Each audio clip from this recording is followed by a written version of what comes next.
Hello positive sols, আশা করছি আপনারা সবাই ভালো আছেন। আচ্ছা, আজকে না একটা ইম্পর্টেন্ট বিষয় নিয়ে কথা বলবো, আর সেটা হচ্ছে আমার ভিডিওতে না একটা কমেন্টস এসেছিল যে আমি ল অফ অ্যাট্রাকশন ফলো করি, ম্যানিফেস্টেশন ফলো করি, কিন্তু প্রবলেমটা হচ্ছে যে আমি ঠিকঠাক অ্যাকশন নিতে পারছি না, অ্যাকশন নিতে অসুবিধা হচ্ছে। তার কারণ কি জানেন তো? মনে আছে আমরা জাড্ডো পড়েছিলাম ফিজিক্সে। জাড্ডো মানে কি? একটা স্থিতিশীল বস্তুকে যত অবধি না আমরা বাইরে থেকে প্রেসার দিচ্ছি বা ধাক্কা দিচ্ছি, তত অবধি সে এগোবে না। এবং একটা গতিশীল বস্তুকে যত অবধি না আমরা বাধা প্রদান করছি, তত অবধি সে থামবে না, সে একই গতিতে চলতে থাকবে।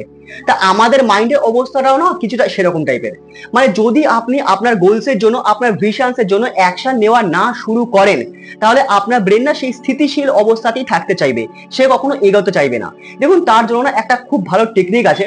সেই টেকনিকটাকে বলা হয় পোমোডোরো টেকনিক। কি নাম? Pomodoro technique. এই টেকনিকটা অ্যাকচুয়ালি কি? এই টেকনিকের মাধ্যমে আমরা আমাদের ব্রেন থেকে আমরা অনেকটা বেশি এফিসিয়েন্সি আমরা বার করতে পারি। আর সেটা আমরা কিভাবে করব? কোনো একটা কাজ যেটা করতে ইচ্ছা করছে না, সেটা প্রথমে শুরু করুন। যে এরকম ভাবুন যে আমি 2 মিনিট করব, 2 থেকে 3 মিনিট করব, তারপরে আমি স্টপ করে দেব। যখন আপনি 3 মিনিট করবেন, সেই 3 মিনিট পর আপনার ব্রেন কিন্তু একটা ফ্লোতে চলে আসবে। আর তখন সে বলবে না চলো আর কিছুক্ষণ জিনিসটা করা যাক। তো আপনাকে কি করতে হবে? আপনাকে 25 মিনিটস অব্দি করতে হবে, মানে 25 মিনিট অব্দি আপনাকে কাজটা করতে হবে। 25 মিনিট পর থামতে হবে। 5 থেকে 10 মিনিটের গ্যাপ আপনি রেস্ট করলেন, রিল্যাক্স নিলেন, গান শুনলেন বা একটু ঘুরে আসলেন বাইরে, এসে আবার শুরু করবেন। আবার 25 মিনিটস। এইভাবে আপনি 3 থেকে 4 বার করবেন। করে এবার একটা লং গ্যাপ, মানে 15 থেকে 20 মিনিট বা আধা ঘন্টার একটা গ্যাপ নিলেন। আবার সেই 25 মিনিট করে আপনি আবার 3 থেকে 4 বার করুন। আপনি দেখুন এতে আপনার যে এফিসিয়েন্সি রয়েছে না, কাজের এফিসিয়েন্সি, সেটা অনেকটাই বেড়ে যাবে। সেটা আপনি এখন এই মুহূর্তে বুঝতে পারছেন না। যত অবধি না আপনি এই রুলসটাকে অ্যাপ্লাই করছেন নিজের লাইফে, তত অবধি আপনি জিনিসটা বুঝতে পারবেন না। আর একটা ইম্পর্টেন্ট টেকনিক আছে, সেটা হচ্ছে আপনি যদি আপনার ফিল্ডে মাস্টার্স হতে চান, মানে এই পৃথিবীর টপ 5% মানুষের মধ্যে যদি আপনি উঠতে চান, তাহলে আপনি সেটা ইউজ করতে পারেন। সেটাকে কি বলা হয়? 10,000 আওয়ার্স রুল। হ্যাঁ, 10,000 ঘন্টার একটা নিয়ম। মানে কি? কোনো একটা বিষয়, কোনো একটা সাবজেক্টে আপনি 10,000 আওয়ার্স প্র্যাকটিস করুন। যদি আপনি 10,000 আওয়ার্স কোনো একটা জিনিস করতে পারেন, অত অব্দিও যেতে হবে না, হয়তো তার 50 বা 60% করলেই আপনি এই পৃথিবীর টপ 10 মানুষের মধ্যে চলে আসবেন যারা সেই কাজটা করছে। এবং আপনি যদি 10,000 আওয়ার্স পুরোটা কমপ্লিট করেন না, তাহলে আপনি পৃথিবীর টপ 3% মানুষের মধ্যে চলে আসবেন যারা সেই পার্টিকুলার কাজটা করছে। এই টেকনিক্যাল ইম্পর্টেন্স এতটাই। অর্থাৎ এ আপনাকে কি বলছে?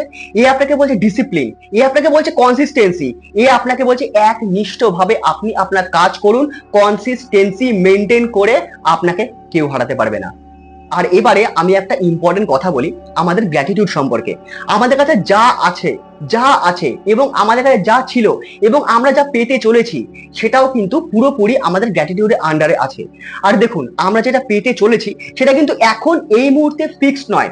মানে আপনি যেটা চাইছেন, আপনি যেটা ম্যানিফেস্ট করছেন, সেটা কিন্তু এখন এই মুহূর্তে ফিক্সড নয়। এটা ডিপেন্ড করছে আপনার অ্যাকশনের উপরে আর আপনার গ্র্যাটিটিউডের উপরে। যত বেশি পাওয়ারফুল মানে ফিলিংস এর সঙ্গে আপনি কৃতজ্ঞতা দেখাবেন ঈশ্বরকে, ভগবানকে বা আপনার ইউনিভার্সকে, তত তাড়াতাড়ি এবং তত ভালো জিনিস কিন্তু আপনি পেতে পারবেন। যেমন ধরুন, আপনার মাথার উপরে যে ফ্যানটা ঘুরছে, সেই ফ্যানটার দিকে আপনি কতবার তাকান, বা সেই এসিটার দিকে আপনি কতবার তাকান? খুবই কম, তাই না?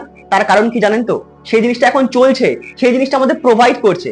এই গরমের মধ্যে যদি আপনার মাথায় ঘোরা এই ফ্যানটা যদি বন্ধ হয়ে যায় না, বা এসিটা যদি বন্ধ হয়ে যায়, কারেন্টটা চলে যায় না, তখন আপনি এর ইম্পর্টেন্স বুঝতে পারবেন। আর গ্র্যাটিটিউডের ইম্পর্টেন্স আমরা এইভাবেই বুঝতে পারি, যখন কোনো একটা জিনিস আমাদের থেকে চলে যায়, আমাদের থেকে সরে যায়, দূরে চলে যায়, তখন বোঝা যায় সেই জিনিসটার মর্ম কি। আরে আমাদের বাংলায় তো একটা কথাই আছে, দাঁত থাকতে আমরা দাঁতের মর্যাদা বুঝি না। তার মানে কি? এখন এই মুহূর্তে আপনার কাছে যা যা জিনিস রয়েছে, সব কিছুর জন্য প্লিজ গ্রেটফুল ফিল করুন। মানে গ্র্যাটিটিউড দিন। ঈশ্বর, আল্লাহ, ভগবান, বাহিগুরু, যাকে আপনি মানেন তাকে গ্র্যাটিটিউড দিন। আমি আপনাকে বলছি, আপনি হয়তো জিনিসটা ধরতে পারছেন না। মানে আপনি আইসক্রিম খেতে গিয়ে আপনি গ্র্যাটিটিউড দিচ্ছেন, তার মানে কিন্তু এইটা নয় যে আপনি সেকেন্ড টাইম আবার সেম আইসক্রিমটা অ্যাট্রাক্ট করছেন। তার মানে হচ্ছে সেই আইসক্রিম খাওয়ার সময় যে ফিলিংস বা যে খুশি, যে হ্যাপিনেস আপনার মধ্যে ফিল হচ্ছিল না, যেরকম আপনি আনন্দ পাচ্ছিলেন না, সেই সেম আনন্দ আপনি অ্যাট্রাক্ট করছেন, বা সেই সেম ফিলিংস, সেই সেম খুশি আপনি আবার অ্যাট্রাক্ট করছেন।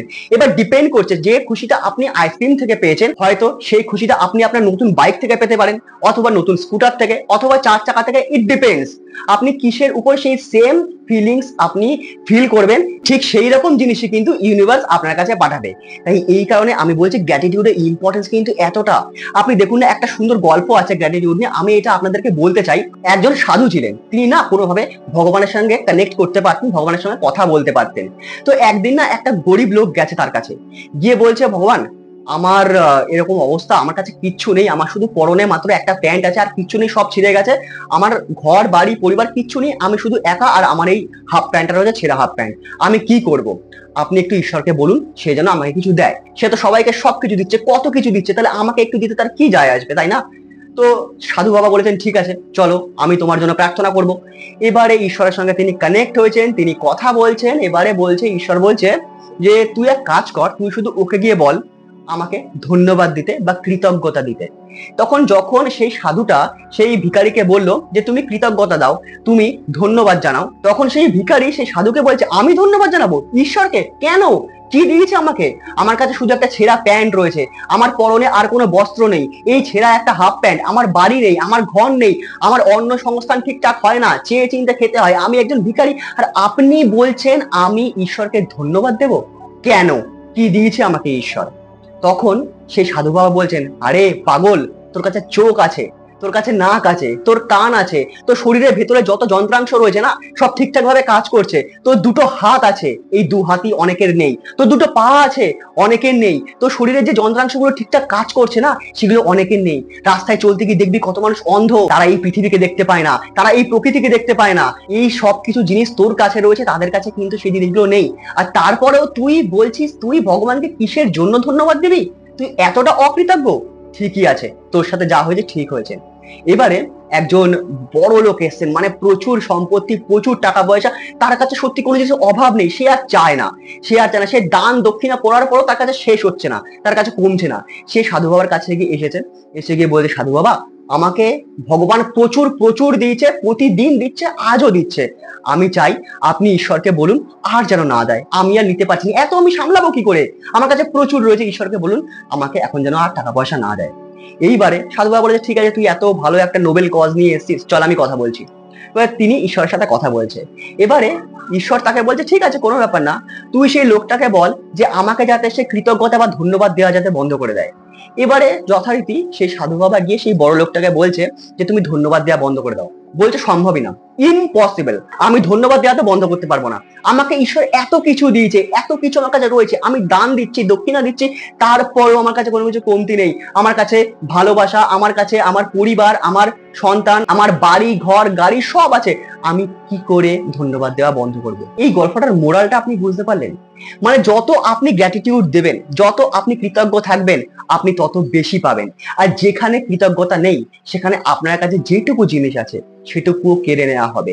এছাড়াও গ্র্যাটিটিউডের অনেক কিছু হেলথ বেনিফিট আছে, সেটা আমি আপনাদের পরের ভিডিওতে বলবো, যে গ্র্যাটিটিউড দিলে এবং তার সঙ্গে যদি আপনি ফিলিং আনতে পারেন, তাহলে আমাদের শরীরে ইমিউনিটি কতটা বুস্ট হয়, মানে আমাদের রোগ প্রতিরোধক ক্ষমতা কতটা বুস্ট হয়, আপনি ভাবতে পারছেন না। আমি এই বিষয়ে রিসার্চ করেছি এবং পিছনে একটা বই আছে, বিকামিং সুপার ন্যাচারাল, যেখানে জো ডিসপেন্সা প্র্যাকটিক্যালি মেডিকেলি প্রুফ করে সেই জিনিসটা লিখেছেন তার বইতে। ওকে, পরের দিন আমি সেই ভিডিওটা নিয়ে আসবো। থ্যাংক ইউ ভেরি মাচ ভিডিওটা সম্পূর্ণ দেখার জন্য। দেখা হচ্ছে আবার পরের ভিডিওতে, তত অবধি think positive, do positive, you will definitely receive positive.